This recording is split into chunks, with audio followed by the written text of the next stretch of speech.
Hi there, my name is Andrea Newman, and I am a college liaison in the Career Services Office at Genesee Community College. Today we're going to talk about interviewing skills. The staff in the Career Services Office are available and willing to help you through this process. We're located on the Batavia campus in B201. If you have questions, please feel free to contact us. You can do so by stopping in, giving us a call, or emailing. You can also check out our website to learn about other services we offer. So, let's get started talking about preparing for and successfully navigating your next professional interview. At some point in our adult lives, most of us will find ourselves in the hot seat of an interview. Although nerve-wracking, it can actually serve as a great opportunity for you professionally if you approach it with the right amount of preparation and a positive attitude. In this workshop, we will discuss the preparation, execution, and follow-up that should happen with job interviews. But first, let's talk about the importance of interviewing from multiple perspectives. Interviewing potential candidates for a position is actually one of the most important hiring tools, as it helps an employer evaluate a person's skills, capabilities, and personality traits. Just think, the organization is looking for employees who would fit best into the organizational culture, and this initial interpersonal interaction gives great insight into what that may look like. It also helps to provide insight into the candidate's confidence level and ability to handle pressure. Essentially, watching someone survive and navigate an interview can be very telling for an employer. It can also help an employer narrow down, select, and hire the best talent to fill a job vacancy. Experiencing an interview also serves the interviewee. It is a great opportunity for us to make the first impression on an employer. It gives us a chance as candidates to sell or pitch ourselves beyond what a standard resume or job application can do. Essentially, it's an opportunity to convince the employer that you are the most suitable candidate for the job. It also provides us insight into the organization's culture and policies. Can you see yourself working there? Did it feel like a good fit? Were there any red flags or deal breakers? Finally, and most importantly, it gives us a chance to leave a positive and strong impact on the interviewers. So with all this opportunity in hand, how can we best prepare ourselves to make a positive, lasting impact? Like anything, interviewing takes practice, dedication, and willingness to do your homework. But first, even if you don't have an interview scheduled, you can begin preparing now for future interviews by building your resume. Oftentimes, employers look for experiences and skills that set you apart and show that you are ready for the working world. How can you acquire those skills and experiences even now? Actually, what I'm talking about here is building something called identity capital, which, according to Dr. Meg Jay, is, and I quote, our collection of personal assets. It is the repertoire of individual resources that we assemble over time. These are the investments we make in ourselves, the things we do well enough or long enough that they become a part of who we are. Some identity capital goes on a resume, such as degrees, jobs, test scores, and clubs. Other identity capital is more personal, such as how we speak, where we are from, how we solve problems, how we look. Identity capital is how we build ourselves bit by bit over time. Most important, identity capital is what we bring to the adult marketplace. End quote.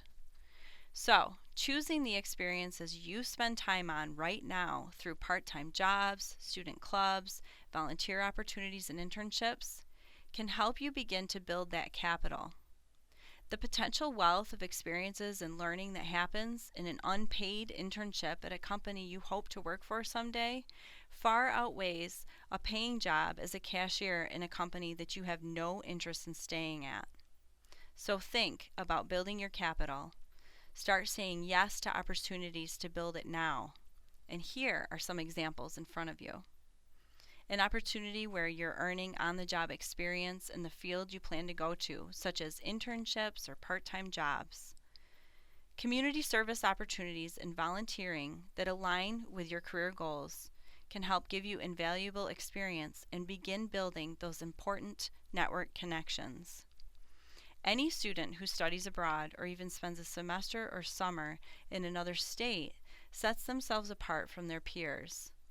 It's a given that they will have rich experiences from these opportunities. Also, partaking in extracurricular activities on campus and taking on leadership positions in campus clubs and organizations can help build this capital. In the end, do what you can and what interests you, keeping your end goals in mind. Always have your head pointed in that direction as you build your skills and experience. Once you get that call that you have been selected for an interview, you should start preparing. But it's important that you prepare with a purpose in mind. First, do your homework. Visit the company's website and social media sites. Research company policies, procedures, and do your best to get an idea of the work culture. If you know someone who works there, whom you trust, you can even ask them to tell you a bit about the company. Be careful, however, of hearsay. Take what they say with a grain of salt. Plan your route. Know how long it takes so you won't be late. Find out where to park and have the name and number of a contact person in case you get turned around. Get plenty of rest the night before. Also, the night before, make sure your clothes are clean and pressed. Have your portfolio and copies of your resume ready for distribution. They likely have an electronic copy, but it's a nice professional gesture to have some available. Arriving in a timely fashion is most important. There's a saying, 15 minutes is early, 5 minutes is on time, and on time is late. So plan to arrive about 10 to 15 minutes early to have time to gather yourself, go to the restroom, and check in. Before we go on, I want to take a moment to comment on attire. Most of what we communicate is actually nonverbal. How we dress, what we smell like, how we carry ourselves, the state of our clothes. Pay attention to this and err on the side of professional and conservative for interviews. An example of this would be longer skirts or pants for women and a suit and tie for men. Play it safe. Forego the extra makeup, jewelry, and cologne. All of these can distract and turn off the interviewers even before you get a chance to speak. In the end, it's better to be professionally dressed rather than too casual. Remember, this is their first impression of you. Now, as we go on to the next slide, you can see some examples here that highlight the difference between business professional and the business casual for women and men. Notice the distinct differences between the outfits and stature with each example. On the right, the woman's casual hands on hips pose communicates casual, while her professional pose and more conservative outfit on the left side is more interview ready.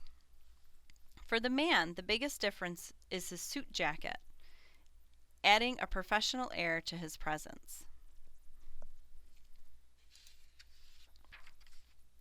While we discuss these rules about dress, I find the need to mention what not to wear.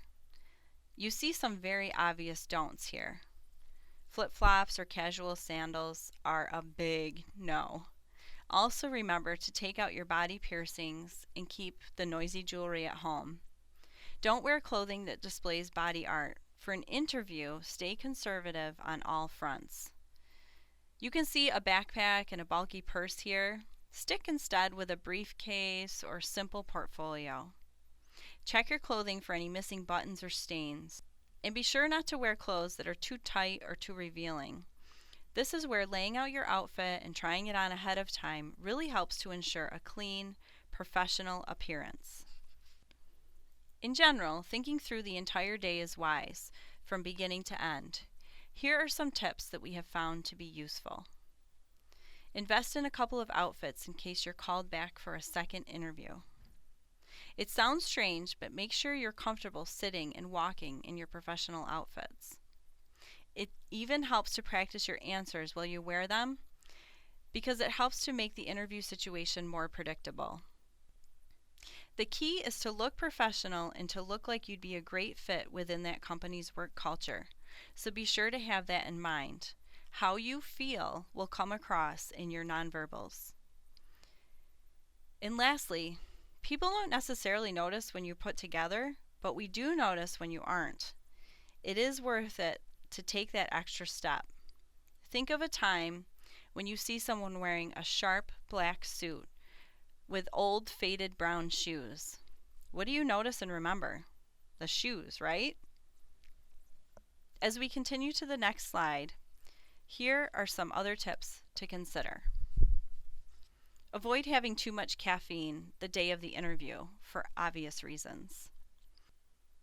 It's smart to control your blood sugar and metabolism so that you're at a comfortable place, not too full, but not starving. It helps instead to eat something light just to keep you energized but not drag you down. Try to avoid anything with poppy seeds or greens, really for your smile's sake. But if you do, be sure to floss and check your teeth.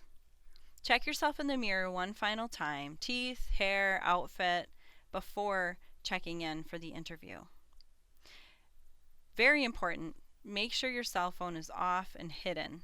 I actually leave mine in the car to avoid any issues. Try to drink water beforehand. It's also smart before you check in to use the restroom. And finally, make sure your breath is fresh, but do not chew any gum during the interview.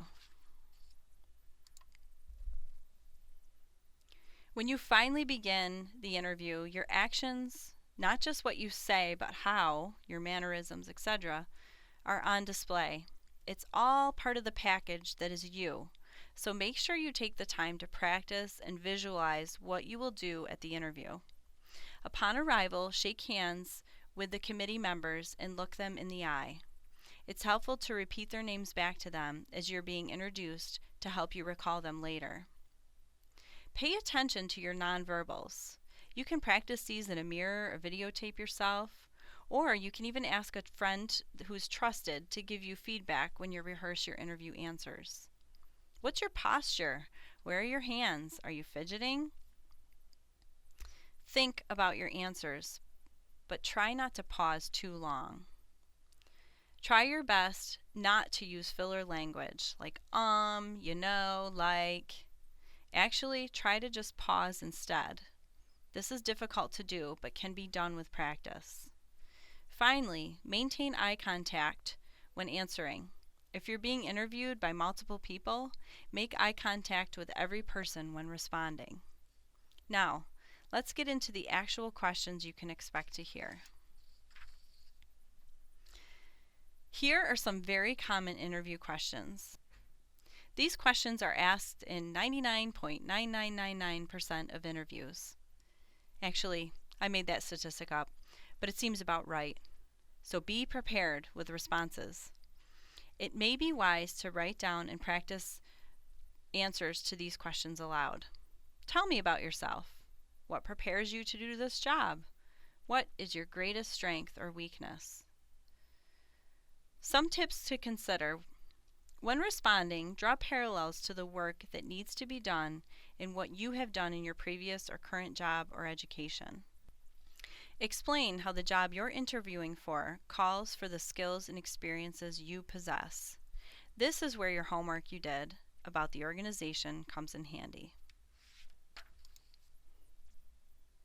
In addition to standard informational questions, it is quite common that you will be asked behavioral questions to gauge how you may behave in specific situations.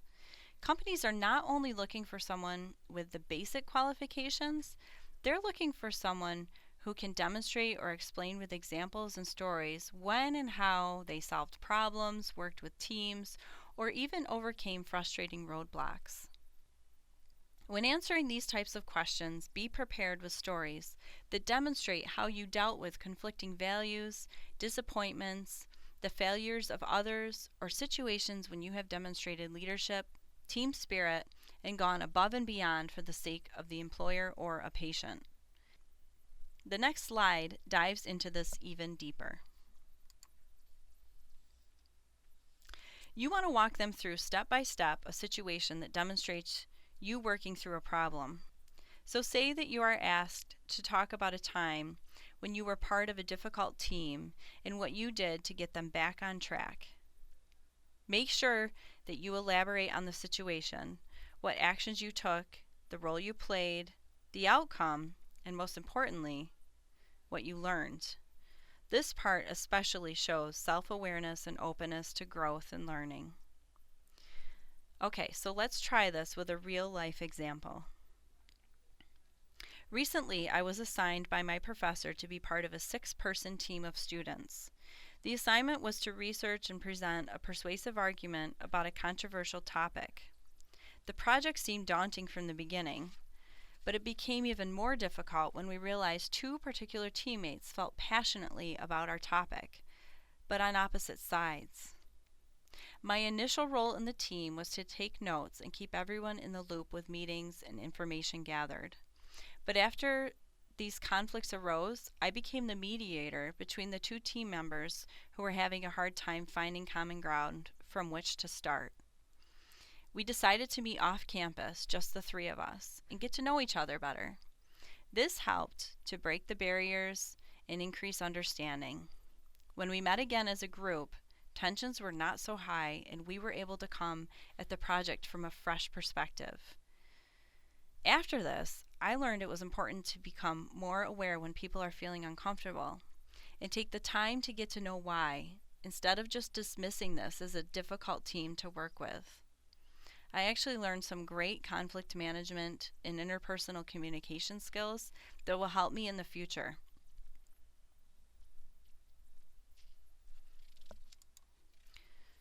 Another type of question that may come up is a situational or future-related question. With these, they may be looking for how well you will fit or work in their organization and its culture.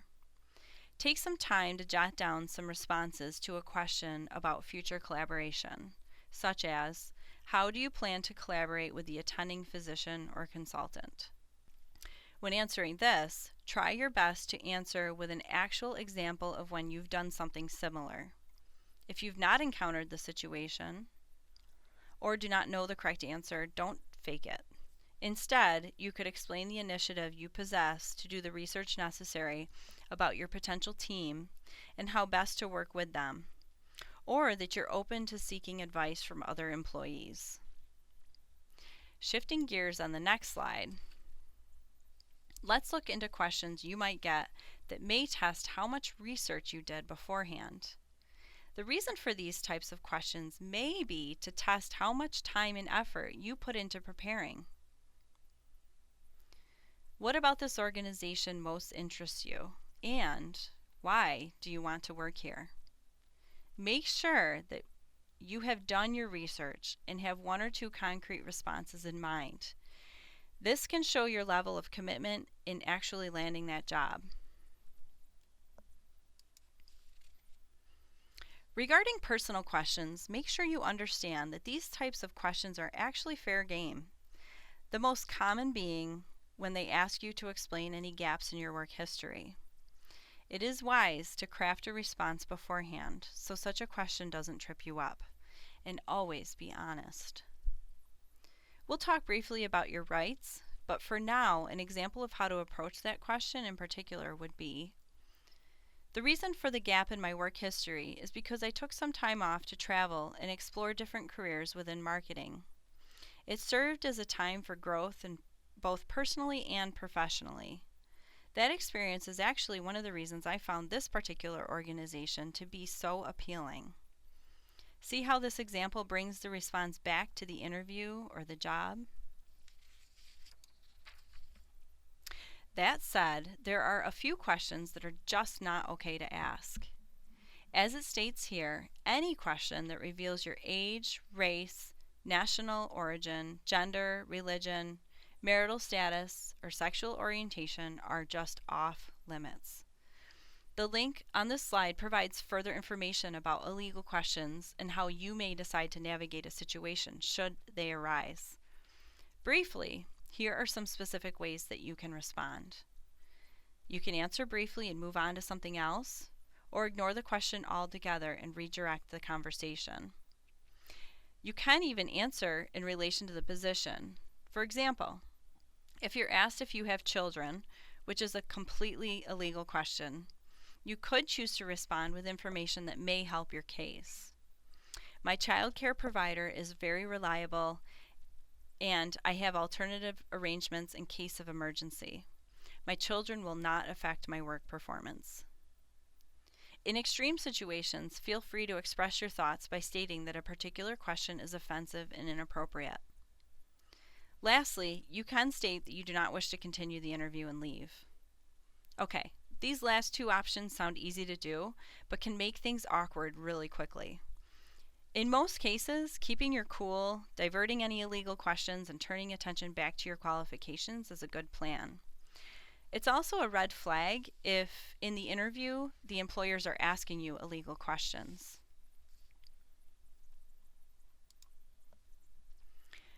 Obviously, it's impossible to prepare for every question.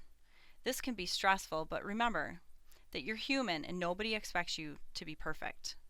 Quite simply, employers are looking for the best candidate as far as qualifications, experience, and overall fit. What you can do, however, is prepare as much as possible. Here are some tips. Research answers to standard questions. Even if the way that they're asked vary, they will be similar in nature. Think about how your answer may impact your chances of being hired. What do your responses imply? Are you coming at them from a positive place? Are you quick to reply or deliberate and relaxed? Participate in mock interviews for practice and helpful critiques. Take any and every opportunity you can to practice.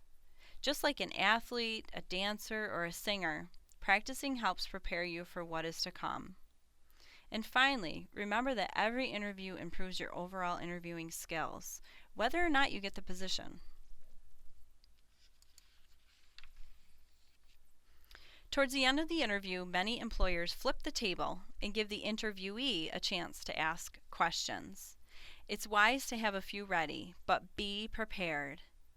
If someone is not prepared for this and asks a bad question, and yes, in interviews there is actually such thing as a bad question, they could blow their chances of getting the job. Before we dive into which questions to avoid, here are some to consider. How would you describe the responsibilities of this position? How would you describe a typical week or day in this position? What are the prospects for growth and advancement? I personally love this next question. What do you enjoy about working here? This can tell a lot about a company, shows you care about what the interviewer has to say, and shows you put some thought into the possibility of actually working at that organization. What are the key accomplishments you'd like to see from this position? Would you like to see a list of references? And these last two are okay to ask as well. It's completely appropriate to ask about a time frame for interviewing and receiving notification about a job.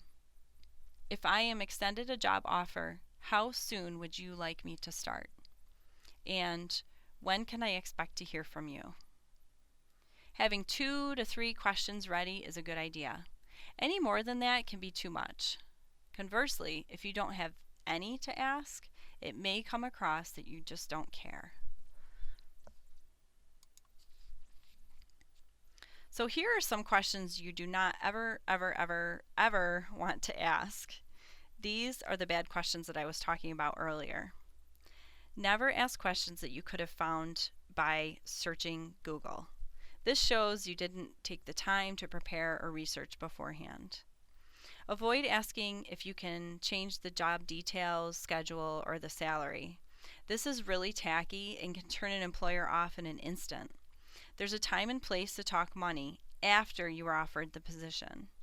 This is your opportunity to convince them that you are the best fit. After they decide that, you can start talking details. Don't ask many questions about the interviewer's background. It's none of your business and can come across as disrespectful and nosy. Also, they may feel put on the spot. Never ask, if I'm hired, when can I start applying for other positions in the company? No explanation necessary with this one. Don't ask if the company does background checks. Okay, can we just say red flag?